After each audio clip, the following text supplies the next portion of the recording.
The house always felt colder at night.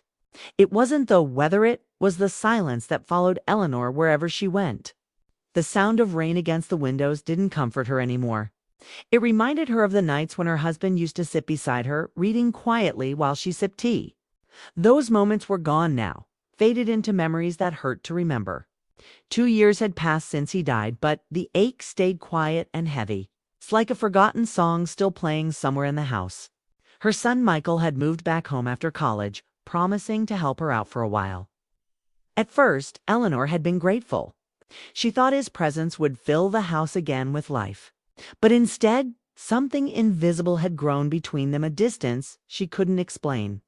They shared the same kitchen, the same living room, even the same silence, but not the same warmth. Michael loved his mother deeply, but since his father's death, he had seen her differently. She had aged beautifully, with soft lines around her eyes and a calm strength that made her seem untouchable. He respected her, but sometimes he caught himself watching her too long. It wasn't romantic, at least that's what he told himself. It was something more complicated, something he couldn't name. Maybe it was admiration, or maybe it was the loneliness that both of them carried without saying a word. One late evening, thunder rolled softly across the sky. The lights flickered, and Eleanor stood near the window, watching the rain fall like sheets of glass. She wore a long, pale sweater, her hair loose and silver in the dim light. There was something peaceful about her stillness, even in sorrow. Michael walked into the room holding 2 steaming mugs of tea. He hesitated before speaking. "You shouldn't stand so close to the cold window, Mom. You'll catch a chill." She turned slightly, smiling in that gentle way she always did when he worried too much. "I'm fine, Michael. I was just thinking." He handed her a cup. "About Dad." Her smile faded just a little. "Always about him. You don't stop missing someone. You just learn to carry the space they left behind." Michael looked down. He wanted to say something to comfort her, but words felt useless. So he just nodded, watching the rain slide down the glass. "I wish I'd talked to him more," he said quietly. "He used to tell me things I didn't understand. Now I wish I had listened better." Eleanor turned to him, her eyes soft but tired. "You were young, sweetheart. You listened in your own way." For a moment, they both stood there in silence. The storm outside seemed to echo the emotions swirling between them, unspoken, heavy, real. Then Eleanor sighed and walked to the couch. "Come sit," she said, patting the space beside her. Michael joined her. They sat close, but not touching. The room smelled faintly of rain and tea leaves. On the table lay an old photo frame, a picture of Eleanor, her late husband, and a young Michael grinning in front of a Christmas tree. She picked it up and brushed her thumb over the glass. "We had such good days," she whispered. Michael watched her face, memorizing the way her eyes softened with memory. "You still have good days ahead," he said. She smiled faintly, though her voice trembled. "Do I?" He wanted to tell her yes. He wanted to promise her she'd be happy again, that she wouldn't have to wake up alone. But the truth was, he didn't know. The only thing he knew was that he couldn't stand seeing her this sad anymore. Something deep inside him wanted to protect her, to make her smile again, even if it meant giving more of himself than he should. That night, after she went to bed, Michael stayed awake on the couch. He stared at the empty teacups, the soft glow of the lamp, and the framed photograph on the table. The more he thought about her, the more his chest tightened with an emotion he couldn't understand. It wasn't love in the way people spoke of it. It was something else. A deep, aching tenderness that came from watching someone fade quietly while pretending to be strong. Upstairs, Eleanor couldn't sleep either. She lay under her blanket, listening to the faint hum of the storm.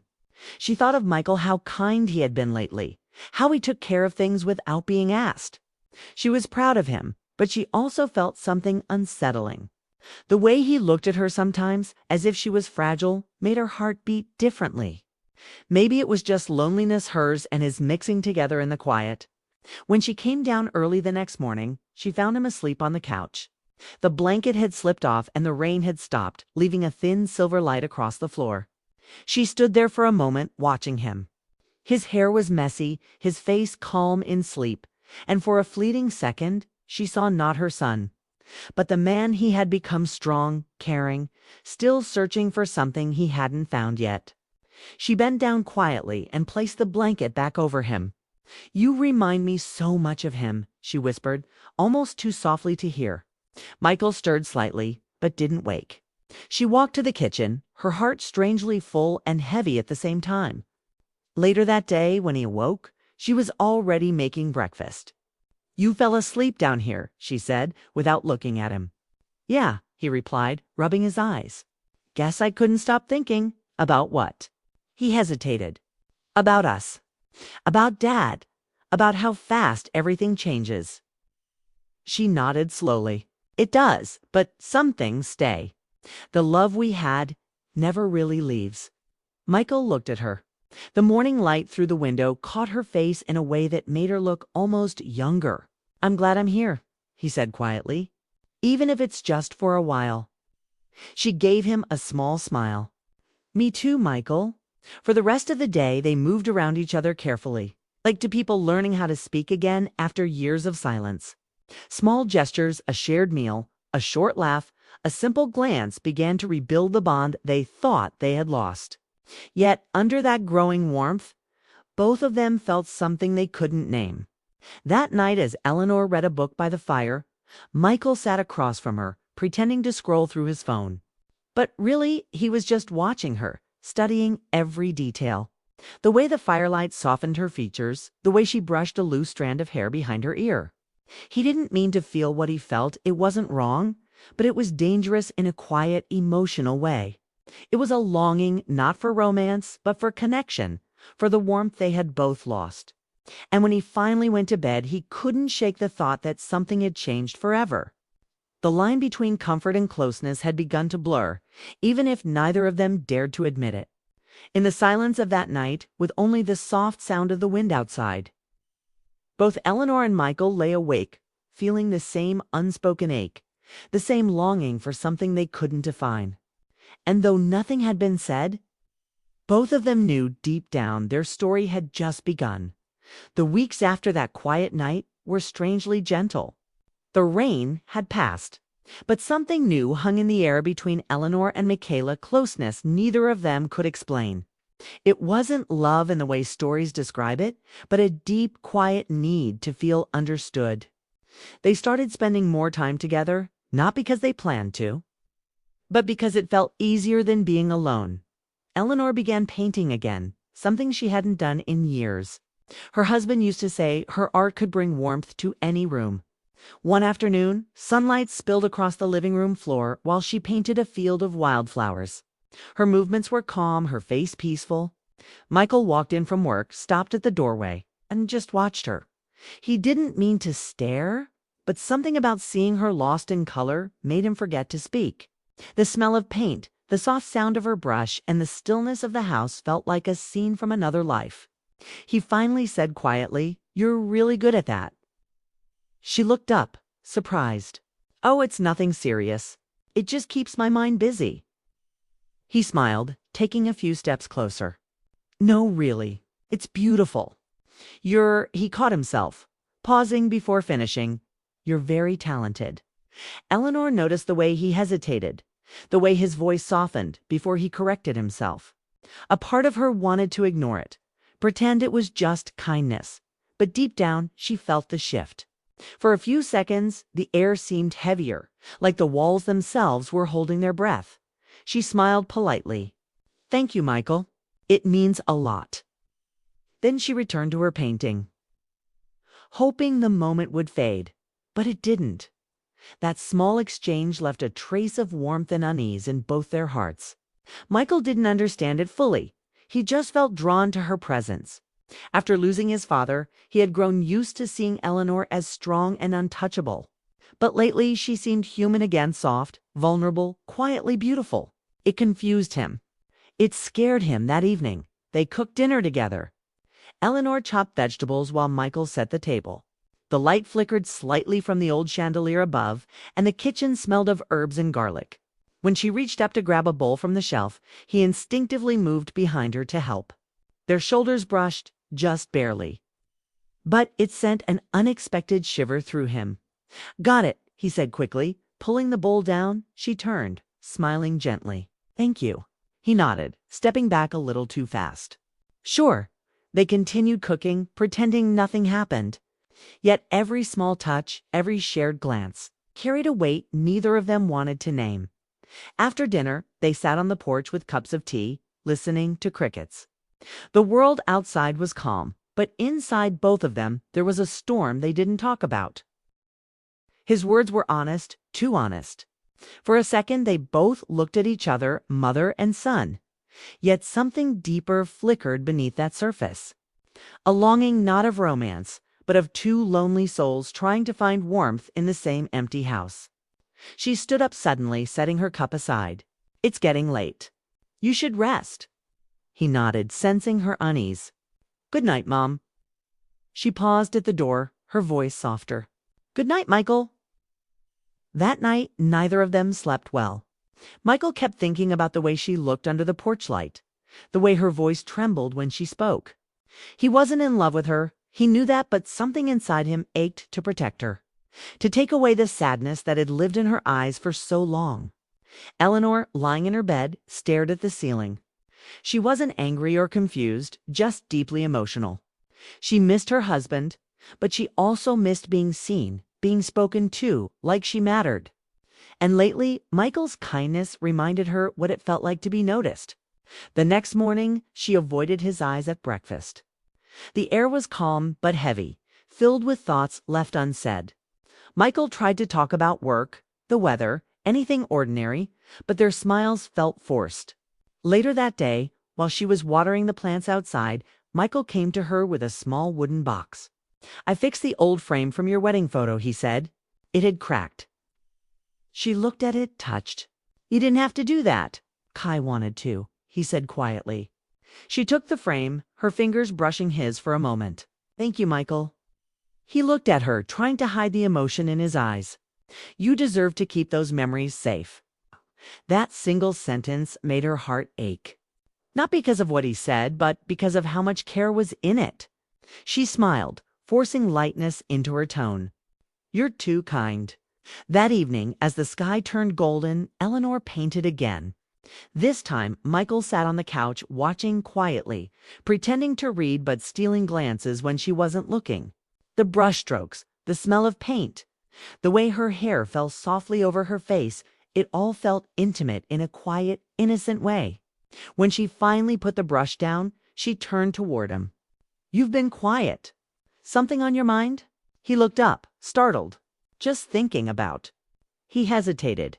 "About how strange life is. How close people can be and still feel 1,000 miles apart." Eleanor smiled sadly. "Yes, but sometimes distance protects us."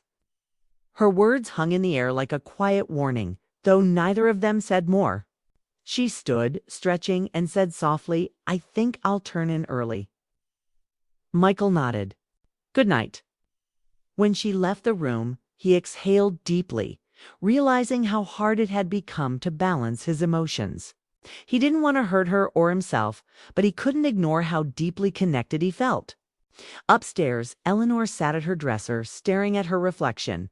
She saw a woman who had survived loss, but didn't know how to move forward.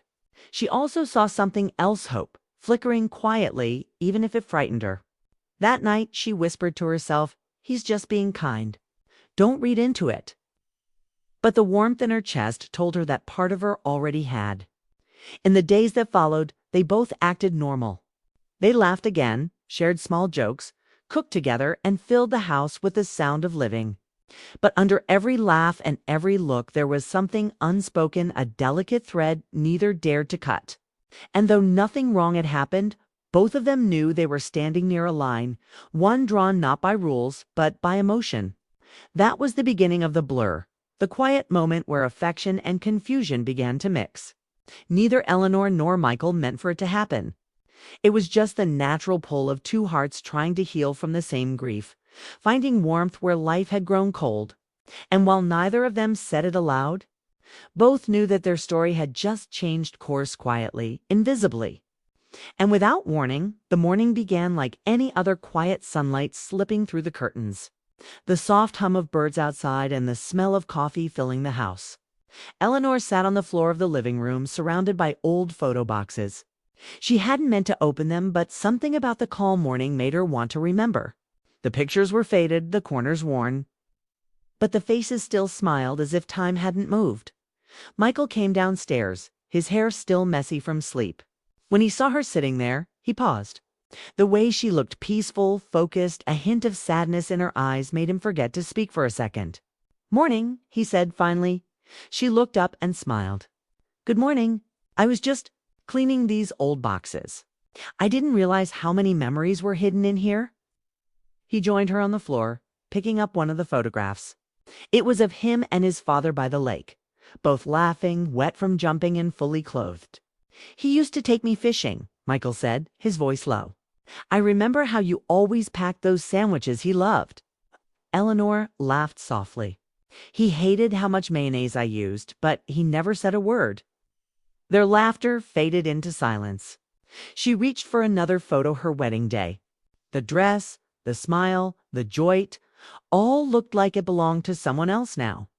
"I was so young," she murmured. "I didn't know how fast everything would change." Michael placed a hand gently on her shoulder. "You were beautiful," he said quietly. She turned her head, their eyes meeting. There was no hesitation in his gaze, just sincerity and warmth.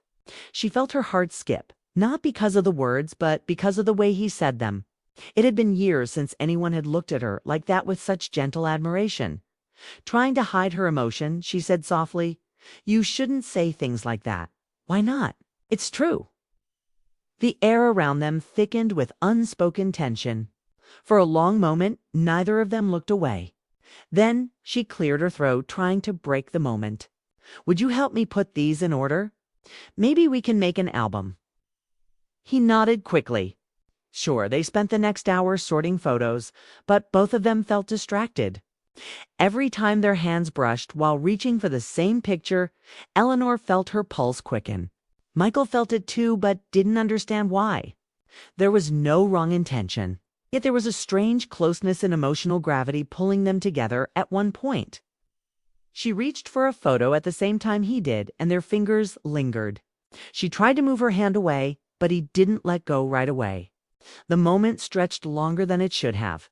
Then he spoke, his voice barely above a whisper. "I don't like seeing you lonely, Mom. You deserve happiness." Eleanor froze. The tenderness in his words hit her heart like a wave. "Michael," she said quietly, "some things we can't fix. Some things we just have to accept." He shook his head. "You gave up too soon. You think because Dad's gone, your life ended too. But it didn't. You're still here. You still have so much love to give." She looked at him, her throat tight. "And who would I give it to?" Their eyes met again, and this time neither of them looked away. The silence between them was charged, fragile, but deep.